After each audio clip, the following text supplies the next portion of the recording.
Layne Staley was the powerhouse vocalist behind the awesome grunge metal sound that was Alice in Chains.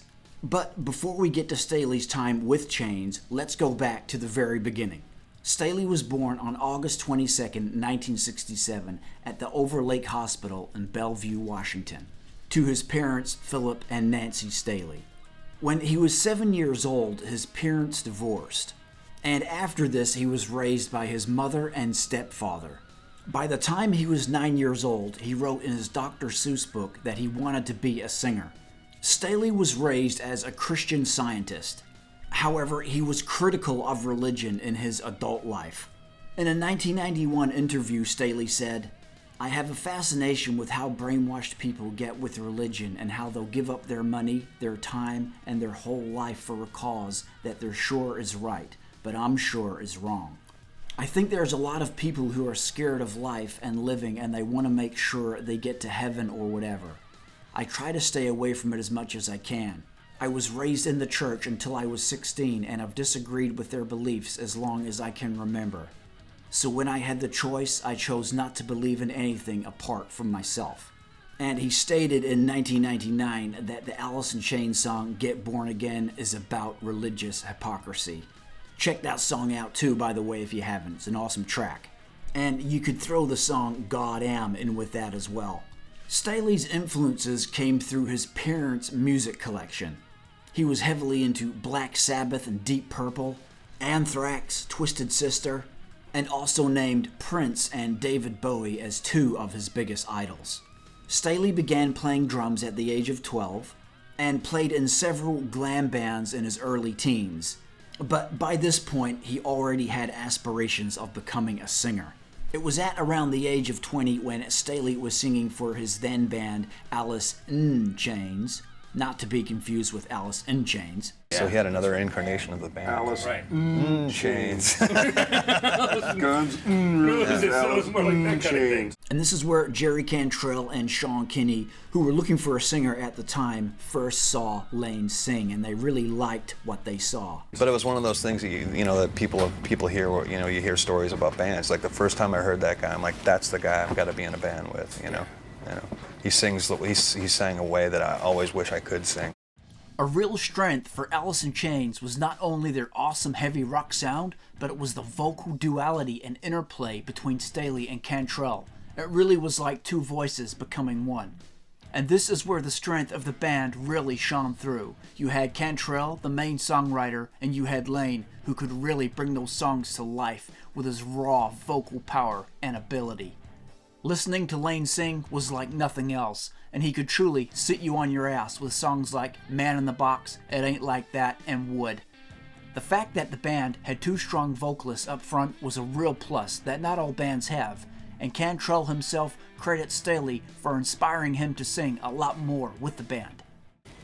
Being around him inspired me to be a better singer, to work on that more and give me a lot more confidence. And in the later records, he was like, man, they're your songs, you sing them, you know what I mean? So he really pushed me to kind of step up. And the blend, we were always kind of singing together, whether we would take songs in parts. And, more of the earlier stuff was pretty much completely Layne.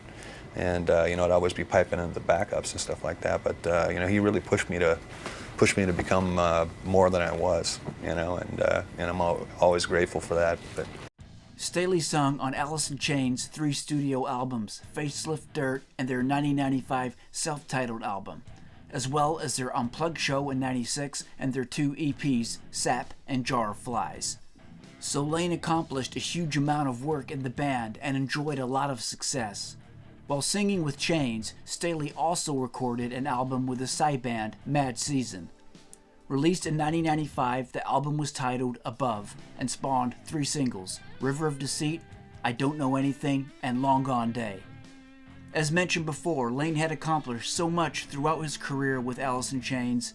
However, in July of 1996, that career would effectively come to an end, as this would be the final time Layne Staley would play live on stage with Alice in Chains. He would go on to record 2 more songs with Chains in 1998, Get Born Again and Died. A one-time roommate of Staley's said that in around 2001, Staley was going to audition for Audioslave, but Audioslave guitarist Tom Morello denied that claim. On April 19, 2002, Staley was found dead at his home. It was determined he had died 2 weeks earlier on April 5th, which incidentally was the same date that Nirvana lead singer Kurt Cobain had died, just 8 years earlier. Needless to say, the news of Layne's passing hit fans and his bandmates hard. Sean Kinney said he started smoking. I never smoked for like 35 years, and I started smoking that day. Jerry Cantrell's second solo record, Degradation Trip, was coming out at the time he heard the news. Cantrell said, "When you're inside that sort of a wild ride that we were on, and everything's going by so fast, you pick up some bad habits sometimes to deal with things, myself included. Enough use ends up killing you, or sapping the soul out of you. And unfortunately, we lost him." You know, it's something that was, for me, it was crushing. You know, it was crushing not only to stop right at the peak of the band, pretty much. You know, I mean, we were ready to maybe hit another echelon there, I think artistically, but you know, personally, it was you know, we lost our best buddy and our best friend. So, I guess how you decide to pick up and move on and live your life after that is as important, if not more important, than what you did before. All right, it's good to see you all. You people up there too. Right on, thanks a lot. Layne Staley was the voice of Alice in Chains. That unmistakable raw power, combined with precision control in his scream, made Layne stand out above many. He was unique. He was a champion singer, person, and musician. But not only that, the guy was a character, a real character. He had a great sense of humor, loved to tell jokes, and play around. You don't have to look far on the internet to see a clip of Layne laughing or pulling funny faces. The guy was a great loss. At the time of Layne's passing, his Alice in Chains bandmates issued this following statement.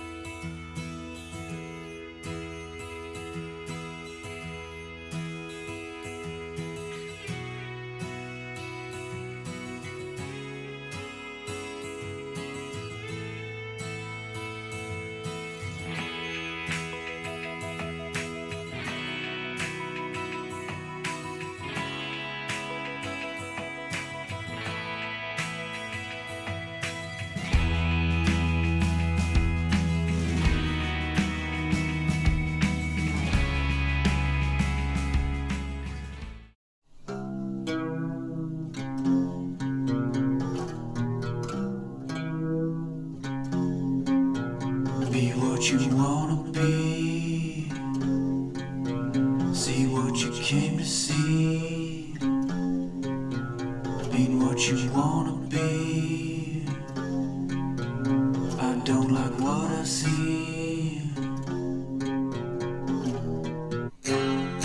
like the coldest winter chill, heaven beside you and hell within.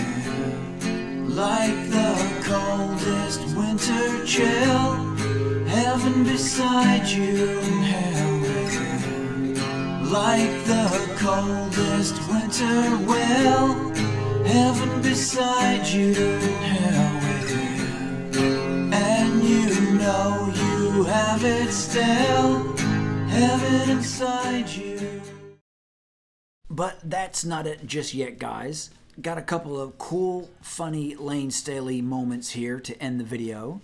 This first one is Layne during the making of the Them Bones music video. And then we've got a really awesome grunge moment with Eddie Vedder, Chris Cornell, and Layne all together in the same interview. So let's go hit it.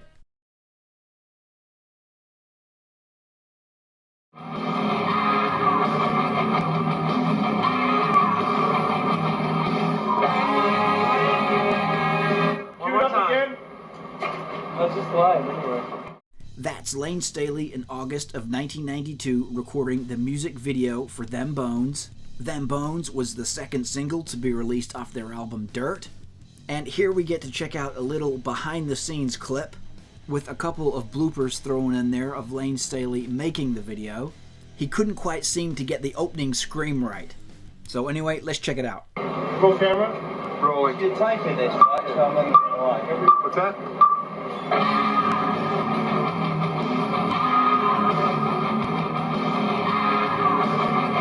That's just live anyway. Playback.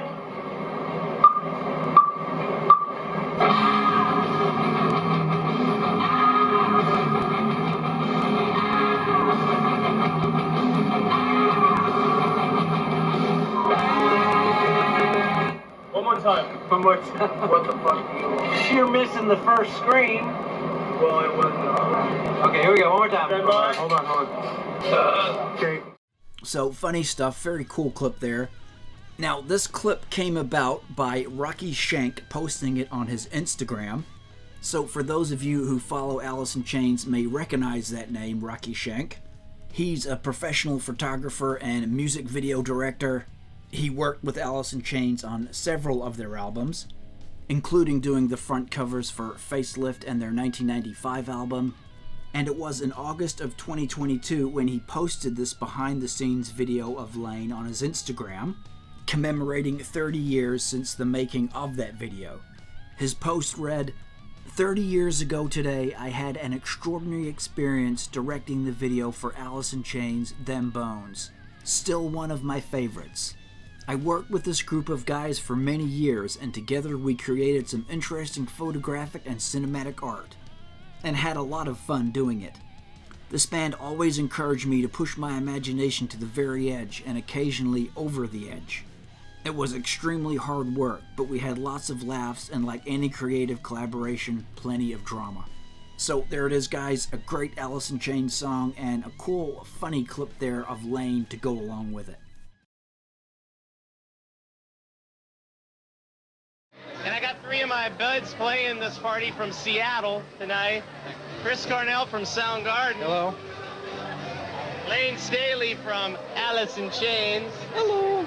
And Eddie Vedder from Pearl Jam. Hi. He's kind of soft-spoken.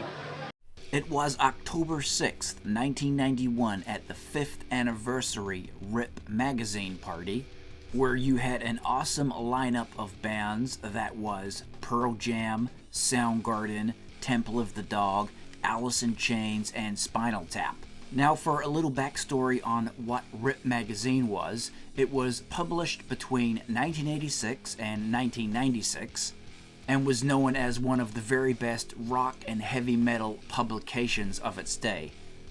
You had a 4,000 strong crowd in attendance to see the five bands at the party, and one of the really awesome moments of the night came when the editor of RIP magazine interviewed Chris Cornell, Layne Staley, and Eddie Vedder.